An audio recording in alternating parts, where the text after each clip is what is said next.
Vous nous captez 5 sur 5 à Kinshasa, capitale de la République démocratique du Congo. Le Congo Bomesano Toya Kanabetando Ikena Bino pour la Bino Basango Uti na RDC Mboka et Kambami na Félix Tshisekedi Chilombo Oyo a succéda qui na Joseph Kabila Kabange. Merci mingi na Bino Bozui Libaku ya Rolanda Biso na Kinshasa dans le 24 communes et puis Libanda ya capitale congolaise Kinshasa Bozali na Paris, Bozali na États-Unis, Bozali na Congo Brazzaville, kuna esika topesi mbote mingi na président ya fondation Evaji o kombo na ye Nazira Nazwazali président monene ya Sans Frontières tozali azako bongama ba délégation ya journal télévisé des entreprises na mboka ya Denis Sassou Nguesso mbote mingi na bino pe bolandi biso na Paris. Jean-Paul Koibonongo azali ko séjourner na Jordan Georgi na Italie pour des raisons ya professionnalisme to spéci matondi mingi na ba oyo bazali kolanda biso na ba université na ba institution universitaire nyonso ya République démocratique du Congo. Bozali na Inilu, bozali na Unikis, bozali na Unikin awa na Kinshasa, bozali na haute école de commerce kuna pe toki mwa nungu toko tia ba caméra na biso toyeba qu'est-ce qui se passe na comité de gestion mbanga la kenda Emile Ngoya yi akei tomoni mosusu paye mais nungu eza kosi la tête toyeba ezali ni. Nous allons entrer en profondeur pour tous les informations où est allée l'ancienne ISC Institut supérieur de commerce bimisi élite et belé bazali ko travailler na Congo démocratique et topesi bino pe mbote mingi basali nzambe nyonso oyo bazali Congo mabolongo kosambela pona ekolo Congo kotika bana ya Congo na maboko ya nzambe kotika bakonzi ya Congo topesi bino bambote mingi pe na bakambi ya ba institution total kuna Jean-Michel Samalukonde total Vital Kamere totali responsable de l'institution nyonso Judith Soumino Tuluka wazali mwasi Jeanne d'Arc ya République démocratique du Congo azali kosala nyonso pona mboka ezala na aliment topesi bino nyonso mbote bisika bozwa meda pona information oyo tokoki ko pesa bino entre parenthèses lobby ezalaki mokolo ya vendredi na chancellerie des ordres nationaux. Le président de la République a pesa ki autorisation express na chancelier national à décorer le bâtonnier national honoraire maître Tarsis Matadiwamba. Pozo mona photo na ye ndenge ba décorer na ba image mo ba décorer komi moto oyo azali ko pesa le kumu na République démocratique du Congo mbano les alliés méritent par rapport à Misala ou à Sali étant que bâtonnier national à Tamboli 50 ans de métier à Saliango sans faille, sans heurte. Nzambe a bateli a Pessie Maël et Makasi. Les générations futures et présentes doivent s'inspirer de ces grands messieurs qui a marqué son passage dans le barreau congolais et puis il est en train d'exercer pour toujours servir la nation congolaise. Nabane à Congo, ici en tout cas, félicitations. Le Sako na yo bâtonnier national honoraire na o Salipona Mboka na Marambo etali justice olobi yango na interview na yo toyoki ke bato nyonso oyo bakoya sima ya bazwa emboîté pas basala musala na légalité basala musala na professionnalisme et puis basala musala na kobangaka mboka kobangaka mibeko éthique na professionnalisme et guider moto nyonso na ba discipline nyonso azali ko évoluer l'état congolais tôt ou tard et kobo sanate ko pesa mbando. Félicitations to moni pembeni na yo bana mboka misusu pe bazwa ki mbano wana. En tout cas to féliciter to pesio félicitations munene mokili mobimba et moni lokola yo otombwami sur autorisation express ya président de la République Félix Antoine Tshisekedi Chilombo. L'actualité, comme vous le savez, en République démocratique du Congo reste dominée par l'adresse du président honoraire Joseph Kabila Kabanga. Après un long moment de silence, et après 6 ans de silence, a adopté une attitude comment est-ce que les choses vont se faire à son insu. Mais Kabila Koyoka et Kolobaza ne silenciété.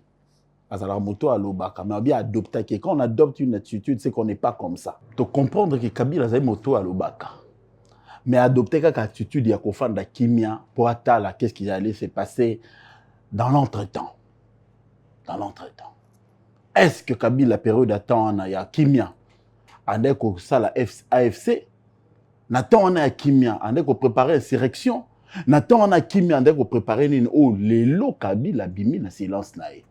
Silence ya Kabila où ils a rompu lelo le 23 mai 2025. Est-ce qu'ils allaient dû na lever à immunité na parlementaire tant que sénateur à vie? Autant de questions au Bana Congo balingi ba yeba. Dans un passé récent, Kabila disait s'il était na AFC Marmenge le kande ezo le kawanati. Kabila sénateur à vie mais a participé à une seule fois dans la plénière. Kabila sénateur à vie pays ont traversé la période de crise ata conseil moko a pesate. Kabila sénateur à vie moka ezo pe la moto. Kabila loba eloko morote. Nini etindi Kabila kabangi aloba. Bana Congo, bana Kinshasa. Bana bikolo nyonso boza kotala biso. Pourquoi na discours ya Kabila aza ko charger bato concernant ya makambo etali ba swahiliphone. Nani ayebi soki ba swahili awa bazali marginalisé. Kabila kabangi c'est ce qu'il est en train de raconter. Est-ce que bato nyonso bazali na prison? Ba politicien, ba leader d'opinion, bato nyonso basali mabe bazali na prison. Ezali ka ba swahili na yebite. Kabila lobi yango.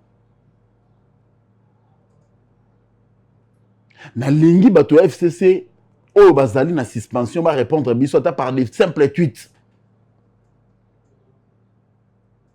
Fondement ya malobo Kabila lobi ezali nini?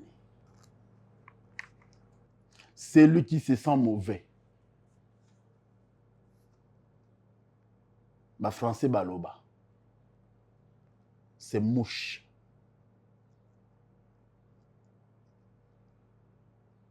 Kabila Kabange, cher frère. La République avait besoin de toi. Est-ce que ce sont des questions que je me pose? Après cette attitude, Oyo a adopté dorénavant Yakolobaka. Parce que tu nous avais dit, tu vas seulement parler si les mots que tu vas dire et qu'on les casse silence dans ma casse. Bon, on a évité Marambo, le biso qui silence dans ma casse. Au sali résumé, il y a encore Yosalana Félix Tshisekedi. Au sali résumé, il y a Ndenge Otika Mboka unifié, pacifié. Au sali résumé, il y a Ndenge Otika armé. Au sali résumé, il y a Ndenge Otika économie. Mais Kabila, moi, je dois te dire que tout n'était pas rose à ton heure naïo. Kabila Bosani ba messe noire. Kabila Bosani ba marche. Kabila Bosani Rossi Mukendi, père son âme. Kabila Bosani Chebeya. Kabila, est-ce que tu n'as même pas dit, tu peux tout dire de bon, mais au moins à charger à ta Rwanda ou à déranger bande qu'on a eu dans un du pays. Kabila, ce qui n'a pas eu te pona nini yo kopekisa nanga mamba ko salate Kabila. Kabila Kabange, ce qui n'a pas eu te kopekise likambo so salate pona nini. Pourquoi retourne à Tebato FCC, na AFC, na M23 balongwa na Kivu, balongwa na Goma, balongwa na Bukavu, okolobi la bango te pona nini Kabila. Le pays va être pacifié, mon frère. Mon frère, le pays va être pacifié. Tu aurais dû te taire. Tu aurais dû te taire. Discours au lobé, c'est un discours de plus et de rien. Parce qu'il résolvait à ta problème, mon côté n'a vécu quotidien à Congolais. Tu as parlé de tes émotions et de tes visions. Ça sous-entend, ça présage quelqu'un qui a envie de récupérer ce qu'il avait donné avec pincement au cœur. Aujourd'hui, on comprend que les passations dont vante ton parti politique n'étaient pas une passation pacifique des pouvoirs. Ce qui est une passation pacifique qui a pouvoir, et civilisé. Les hommes civilisés savent faire des concessions. Les hommes civilisés savent endosser responsabilité. Puisque tu as parlé d'une erreur, les erreurs, on le commet. Mais au salaire de l'erreur, là, on reconnaître l'erreur, papa, oublie, on avance. Kabila, pourquoi tu n'as pas chargé Nanga, Mambaza Rosala? Kabila, pourquoi tu n'as pas chargé Kagame? Pourquoi tu n'as pas chargé Bamombondo? Pourquoi charger Bangote? Il y a sur le bas qui est quand même. Ozo déplorer makambo Mombondo aza Rosala na Kinshasa na Maindombe. Oza ko déplorer makambo eza ko parce que ce sont tes frères si tu te dis congolais. Ce qu'on ali congolais à sol, ils ont ba frère na yo nde baza ko kufa. Bato baza ko bomba ba frère na yo. Ezali bato bazali congolais ba congolais lokola yo te soki ozali congolais à solo. Kabila Kabange. Tu as géré la République démocratique du Congo pendant 18 ans, je dirais même 22. Olégué Bissonine, à part 4 bandes. Il y a boulevard Lumumba, il y a boulevard du 30 juin.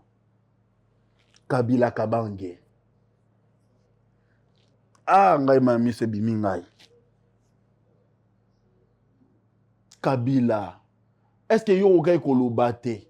Na yo ki nanga oyo aza kosaba makambo na ye batuni ke c'est pas mopanzi sango moko boy. À ce qui te concerne. Mais voilà l'occasion, si tu es vraiment congolais à Koloba, en tout cas, ceux qui vraiment en a besoin à paix aux Koloba, il y a qu'à pacifier Mboka. Mboka zana kimia. Oh Mboka yotika qui est uni, Mboka Panzani. Mais Mboka n'est Panzani. Si tu n'es pas dans cet aventurisme là, la moindre des choses à faire, mon frère, c'est de dénoncer. Au dénoncer le Koana et puis au condamner bato baza kosala yango mabe. Mboka zonga non ndenge zali. Aujourd'hui, parler, applaudir, initiative, il y a ba évêque catholique qui n'a pas pasteur il y a l'église du Christ au Congo, ils allaient bien. Toyebi Kabila yo mesana na on a ba dialogue. Au sali ba dialogue ebele, mais ba dialogue no na ya kushana nini. Tito komiawa. Ba dialogue yo sala. Okenda ko benda na tato ako ya Togo Kojo. Aya na Kinshasa et apporta nini. Ba dialogue yo salaka et apporta kanini. Ezo ki sala mboka na crise, to mboka ezota na alima parce que ce mboka ngai kota na alima dialogue kaka moko suffisait pour na mambo ezala bien. Du nord au sud, de l'est à l'ouest. Boyo ki discours ya Kabila. Alobe liba secteur nyonso. C'est comme s'il faisait un état de la nation. C'est comme si Kabila a zongi la posture naïe. Il y a chef de l'État Kala. Alors ça, l'État de la nation. Mais pendant tous ces temps, mon frère, tu étais où? Tu as fait la fête lorsque ça brûlait chez le voisin. Maintenant que mon voisin a une erreur, n'a assumé en auto kendekaka. Au commis d'honneur des leçons, Kabila. Nganaza ko chargé oté. Lever à immunité na yo parlementaire étant que sénateur à vie. Et suis yo Kabila. Ah, et suis yo, hein? Mais ce qui est suis yo, il y a une manière. Osaka en moto, il y a une manière de se rétracter. Il y a une manière de répondre. Ou soit de dire au Sénat, qui est la chambre na yo, va revenir à la raison. Va revenir à la raison. Je vais quand même réfléchir un peu sur l'attitude du président honoraire. Il a remis en cause la constitution de la République de la manière dont le chef de l'État menait en haut, à remettre en cause la constitution à Séni, à remettre en cause Bamarambo Belé.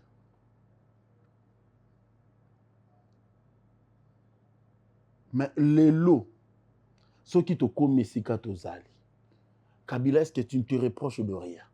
Oui, il est vrai, tu t'es reproché de quelque chose. Il y a un peu de erreur, on a interviewé dans le Namibie. Peuple azo singa nini. Ali a bien, ala ta bien, ceux qui ont des maladies, à kende ba soigner. Ba projet belé salemi na Congo.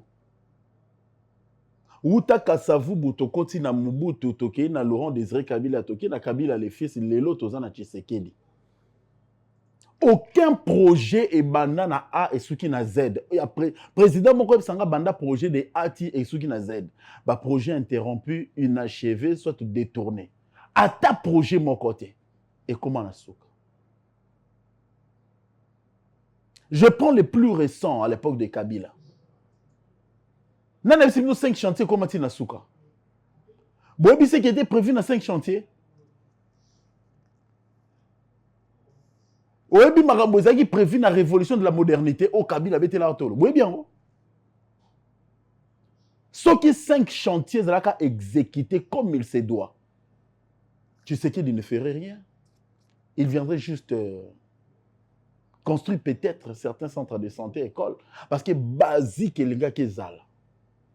Parce que là tu as échoué, monsieur Kabila. La révolution de la modernité. Campagne électorale, biso to mona métro kaka na photo. Métro ya Kinshasa to mona na photo. Ce que ça là qui métro avec ce que tu avais. Parce que moi que ça qui pacifié nous ça là qui était. Tu avais des temps d'exploiter l'or, le diamant, le cuivre, le cobalt et tout. Tu exploitais ça. Calmement toi-même tu l'as dit. Au pacifié qui mboka. Dans Mobu les ala qui était. Mais pourquoi tu n'as pas pu nous doter de ces métros là? Après, tu n'as pas su le faire. Je te donne 2-3 exemples. Attends, na Kingaka, tu n'as pas na Kachamata. Tu as ma voiture électrique. Pour vous, ce qui est plus important, c'est d'aller acheter le crocodile, la caïman, c'est d'aller acheter des lions, des léopards, plutôt d'investir dans biloko batoza commun. Bao babi Kingaka tiba kende nzela moko Kingaka tu memara batuti na ba savane wana eza na lidusu. Ah eza na libulu te. Il fait beau vivre là-bas Kingaka. Je vous dis, na kota Kingaka na kota rakuna.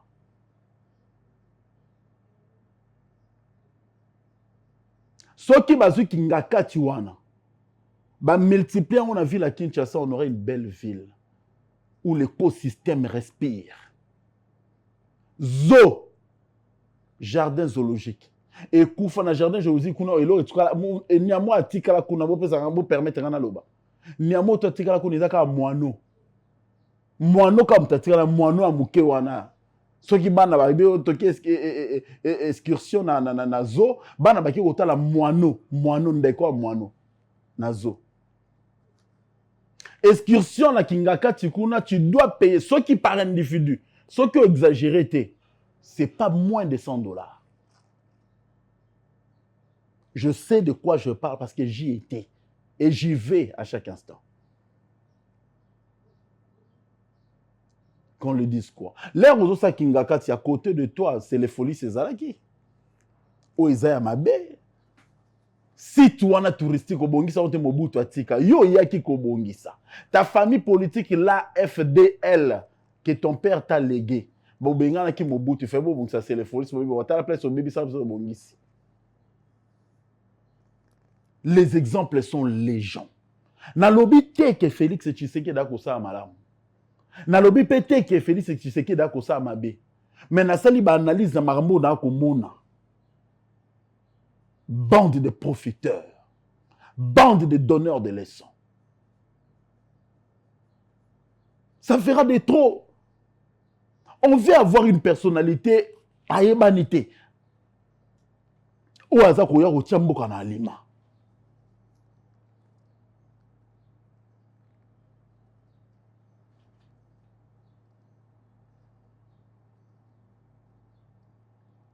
Qui va sauver le Congo?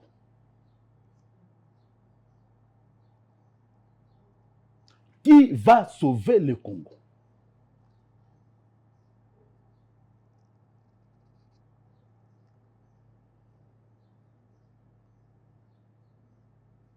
Na sepeli na ngai te. Na sepeli te na ndenge Kabila lobi ba makambo oyo, il se prenait où? Na sala Congo parler du peuple. Découpez-moi cette émission. Je m'arrête là.